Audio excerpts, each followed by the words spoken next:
channel 33, RPM.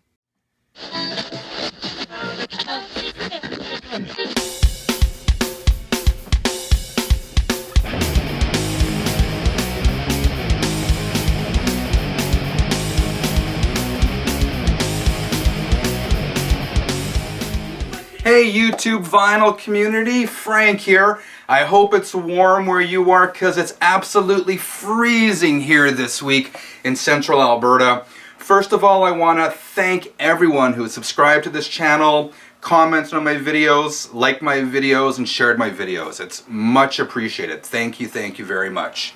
So today's video is sealed to revealed, and this is in response to a video that Corey did over in Corey's VC channel, and he opened up a 20-year-old copy of Skid Row's Slave to the Grind. He unsealed it and gave it a spin and challenged other members of the vinyl community to open up their vinyl that's been sealed and to give it a spin. So first of all, I'm a believer in opening records. Records are meant to be played, give them a spin, and I'll tell you why. Several years ago, I bought a copy of Kiss Unmasked from eBay. It was a sealed copy. I had no reason to believe it was a resealed copy. It was definitely sealed.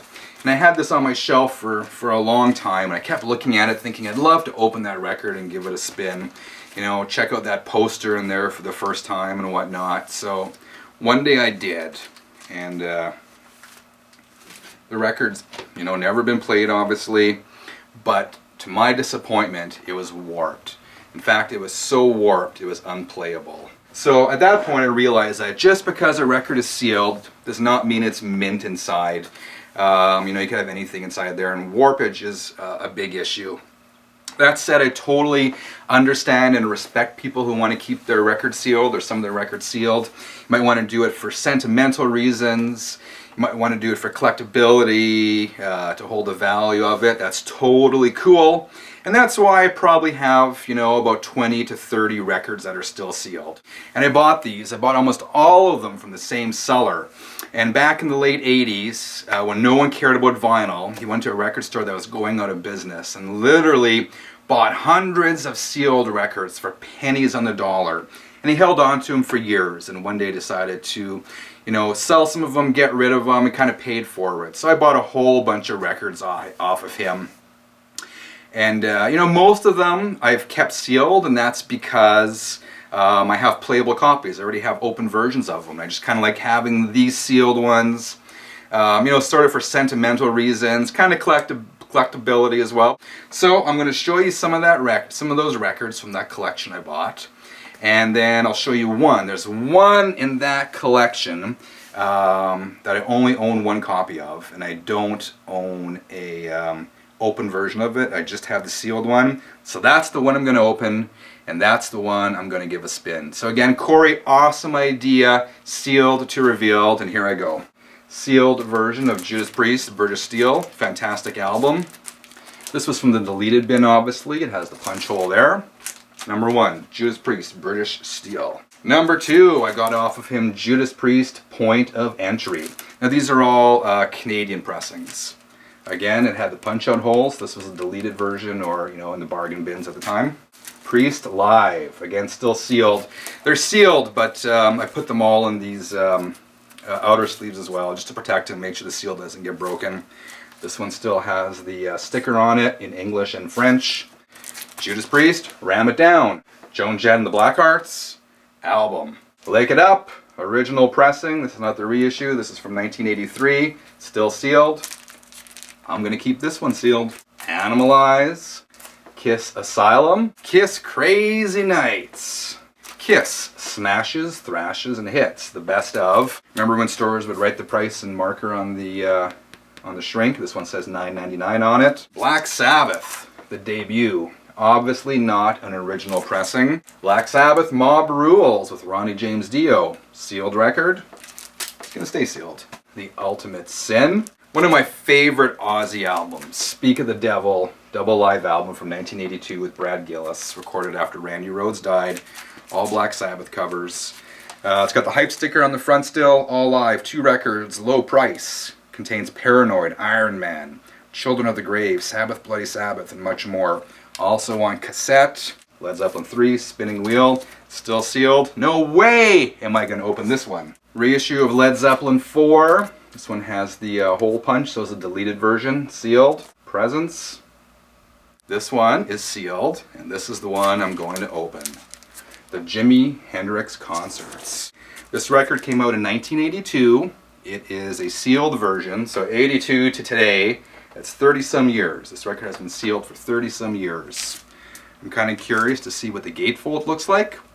Kind of curious to see if the record is warped or if it's, you know, held up for the past 30-plus years. So, let's go. Alright, so we have it open.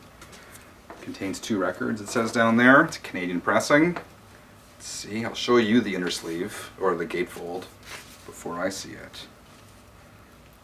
It's sticking for some reason. It's sticking for some reason. It's sticking for some reason. See, this is something that happens with old records. I'm not going to force it, but for some reason, the gatefold won't open. So there you go. It's one reason never to assume that records that are sealed are going to be in pristine condition. Already I can tell this one's not. The gatefold will not open. Okay, well, we'll skip that for now. Let's start by taking out record number 1. That's cool. I've seen these inner sleeves before on a different series of Hendrix albums. On the back we have some of the Hendrix catalog. Oh, this is cool. It's on the Reprise label. So that's record number 1. Record number 2. Inner sleeve. Hendrix catalog. Records coming out for the first time in 30-plus years. It's a bit staticky. Yeah, it does look like it may be a little warped, but we'll put it on the turntable to find out. It does have a minor warp to it, but it's not, doesn't look unplayable. So I'm gonna give this one a spin. Okay, so I gave those records a spin just due to YouTube's copyright policies. I didn't show it on the video. But as you saw, there was a little warp on the first record. There was a minor warp on the second one, but not a deal breaker at all. It wasn't like that Kiss record where there was a major warp on the outer portion of the record, which made the beginning unplayable. These are definitely playable. Again, I got the record here. The gatefold is not...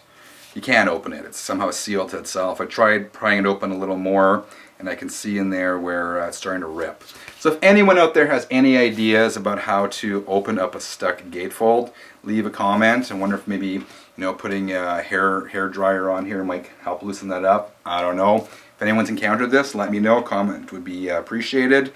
But again, it kind of goes to the first point I make, that just because you keep original sealed records, and you can't assume that, you know, the record is going to be in pristine condition. We saw that here at the jacket. We saw that on my Kiss record, which I opened up before. That said, you know, I'm still going to keep my other ones sealed. It's really cool mementos, and I'm happy with those. So just to wrap it up, Corey, I want to thank you very much for issuing this Sealed to Revealed challenge. I've watched some of the other Sealed to Revealed videos. They've been great. If anyone hasn't seen Corey's original video, I'll put a link right here. Feel free to click on it and I'll bring you right to his video. I'll also leave the link below this video. We'll be back soon. In the meantime, keep on spinning.